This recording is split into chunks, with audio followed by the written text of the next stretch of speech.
मनोबंधु भारत के उत्तराखंड में मुख्य रूप से लगाई जाने वाली जागर, जो कि एक धार्मिक अनुष्ठान है जिसका उद्देश्य होता है अपने पितरों और देवी देवताओं का आवाहन करना, अपने अंदर बहुत से साइकोलॉजिकल इफेक्ट को सिमटे हुए है। आइए आज जागर के प्रोज एंड कॉन्स को ही समझते हैं वॉइस ऑफ साइक के साथ में। वैसे ये सामाजिक रूप से संवेदनशील विषय है, इसलिए कोई भी इनके बारे में सीधा बात करना पसंद नहीं करता है। तो आइए पहले समझते हैं कि जागर किसी इंडिविजुअल के लिए कैसे फायदेमंद हो सकती है। उससे पहले ये समझ लेना बहुत जरूरी है कि जागर के अंदर यूज किए जाने वाले दो वर्ड जिनका बहुत महत्व है, जैसे जगरिया यानी जगाने वाला जो कि साउंड प्रोड्यूस करता है, डंगरिया यानी डगमगाने वाला जो कि उस साउंड को सुनने के बाद प्रोसेस करता है।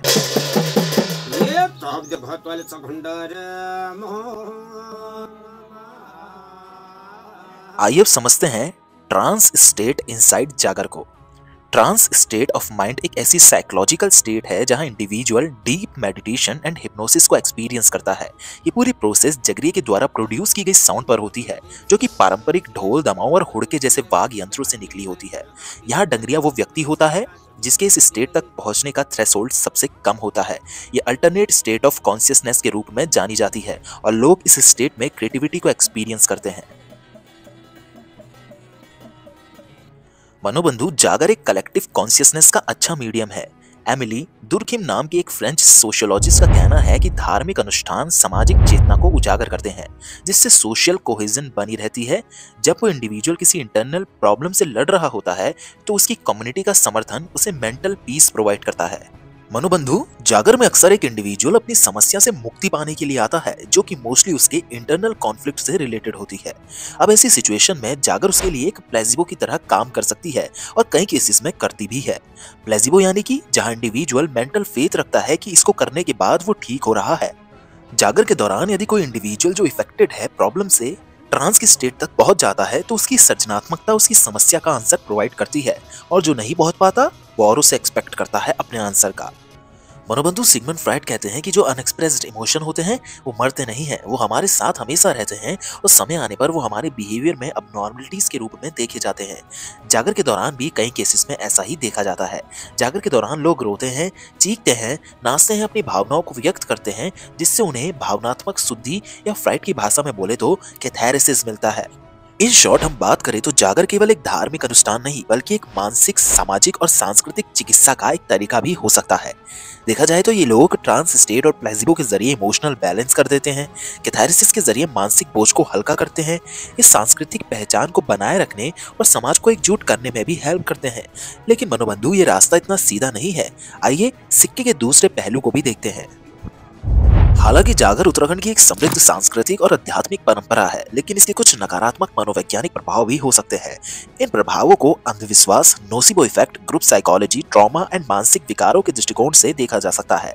अंधविश्वास और अज्ञान को सबसे पहले समझते हैं। जागर में कुछ मामले विज्ञान और चिकित्सा की अनदेखी कर देते हैं। लोग मानसिक या शारीरिक बीमारियों को भूत प्रेत, देवी देवता की नाराजगी और पितृ दोष से जोड़कर डॉक्टर के पास जाने के बजाय जागर का सहारा लेते हैं। ये सिर्फ उत्तराखंड की बात नहीं है, भारत बल्कि अमेरिका जैसे विकसित देशों में भी ये देखा जाता है। मनोबंधु ये रिसर्च देखिए, यह अध्ययन दिखाता है कि भूत प्रभाव एक ऐसा मानसिक और शारीरिक स्वास्थ्य समस्याओं का स्पष्टीकरण है जिन्हें प्रभावित व्यक्ति समझ नहीं पाते। Eastern democratic Republic of Congo में लोग अक्सर मानते हैं कि किसी और ने, जैसे कि परिवार के किसी सदस्य या पड़ोसी ने, जलन या संपत्ति के झगड़ों के कारण भूत भेजा है। पीटीएसडी लक्षण, डिप्रेशन, अपराध बोध या शर्मिंदगी, शारीरिक शिकायतें और साइकोटिक लक्षणों का इस भूत प्रभाव से ही गहरा संबंध पाया गया। जो लोग पिछले 4 सप्ताह से इस भूत प्रभाव का अनुभव कर रहे थे उनमें पीटीएसडी की गंभीरता, सामाजिक कार्यों में बाधा और साइकोटिक लक्षण अधिक थे।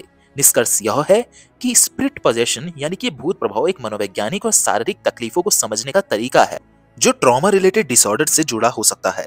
ये रिसर्च दिखाती है कि कल्चरली सेंसिटिव ट्रीटमेंट बनाना जरूरी है जो अफेक्टेड लोगों की समझ और विश्वास को ध्यान में रखे। और मनोबंधु इसकी सख्त जरूरत हमारे उत्तराखंड में भी है, जहां सिक्सोफेरेनिया, डिप्रेशन, बाइपोलर डिसऑर्डर जैसे मानसिक रोगों को देवता आना या ऊपरी हवा मान लिया जाता है, जिसकी वजह से उन्हें सही इलाज नहीं मिल पाता।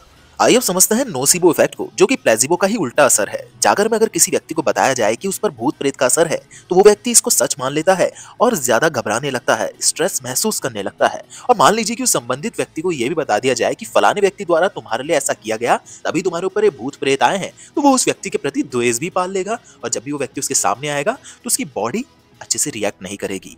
ये नोसिबो इफेक्ट प्लेसिबो का उल्टा प्रभाव है। जिसमें नकारात्मक विश्वास व्यक्ति की मानसिक और शारीरिक स्थिति को बिगाड़ सकते हैं। मनोबंधु, सामूहिक मनोवैज्ञानिक प्रभाव और group psychology and social pressure भी जागर को नेगेटिवली इन्फ्लुएंस कर सकते हैं। जागर में भीड़ और सामूहिक चेतना होती है, वो व्यक्ति की स्वतंत्र सोचने की क्षमता को प्रभावित कर सकती है। किसी विशेष व्यक्ति पर देवता या आत्मा आने का सामाजिक दबाव होता है, जिस वजह से वो अनजाने में एक्टिंग यानी अनकॉन्शियस रोल प्लेइंग करने लगता है। मनोबंधु, कई बार ये स्थिति मास हिस्टीरिया का रूप ले सकती है, जिसमें एक व्यक्ति को देखकर दूसरे लोग भी वही व्यवहार दिखाने लगते हैं। कांगो में हुई रिसर्च मैंने आपको पहले ही एक्सप्लेन कर दी, जहां पर ये बताया गया है कि पीटीएसडी जैसे कारकों को हम भूत प्रेत से जोड़कर देखते हैं, वैसे जागर में भी इसका प्रभाव देखा गया है। ट्रॉमा और पीटीएसडी जैसी सिचुएशन को कई बार किसी व्यक्ति पर थोप दिया जाता है। कैसे, समझिए। जागर के दौरान कई बार किसी व्यक्ति को सार्वजनिक रूप से दोषी ठहरा दिया जाता है और उस पर किसी अदृश्य शक्ति का असर बताया जाता है। ये व्यक्ति की इमोशंस एंड मानसिक स्थिति पर गहरा प्रभाव डाल सकता है, जो इमोशनल ट्रॉमा का कारण बन सकते हैं। बच्चों और संवेदनशील व्यक्तियों पर इसका असर ज्यादा दिखता है, जिससे डर, एंजाइटी और पीटीएसडी हो सकता है। मनोबंधु, ये सबसे इंपॉर्टेंट टॉपिक है। जागर में अक्सर महिलाओं को भूत प्रेत के प्रभाव में बताकर उनका मानसिक शोषण किया जाता है। कुछ मामलों में डायन या चुड़ैल बताकर महिलाओं पर शारीरिक और मानसिक अत्याचार किया जाता है, जो कि एक गंभीर सामाजिक समस्या है। जागर का उपयोग समाज में पैट्रियार्की बनाए रखने के लिए किया जाता है, जिसमें महिलाओं को कमजोर और अशुद्ध दिखाने की कोशिश होती है। देखिए मनोबंधु, कई बार जागर का उपयोग धन उगाही और अंधविश्वास फैलाने के उद्देश्य से भी किया जाता है। डंगरिया यानी जो इस जागर को करवाते हैं, वो एक व्यवसाय की तरह इसे चलाने लगते हैं, जिसमें लोगों की भावनाओं और भय का शोषण होता है। जागर से जुड़े कर्मकांडों में बड़ी धनराशि खर्च होती है, जो गरीब परिवार पर आर्थिक बोझ डाल सकती है। मनोबंधु, इस एंड नोट के साथ मैं इस वीडियो को एंड करता हूँ।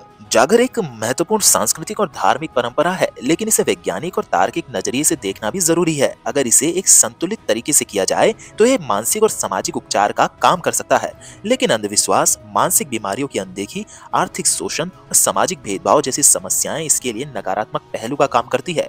समाज को चाहिए कि जागर को एक सांस्कृतिक परंपरा के रूप में बनाए रखते हुए इसे मानसिक स्वास्थ्य और चिकित्सा विज्ञान के साथ संतुलित करे।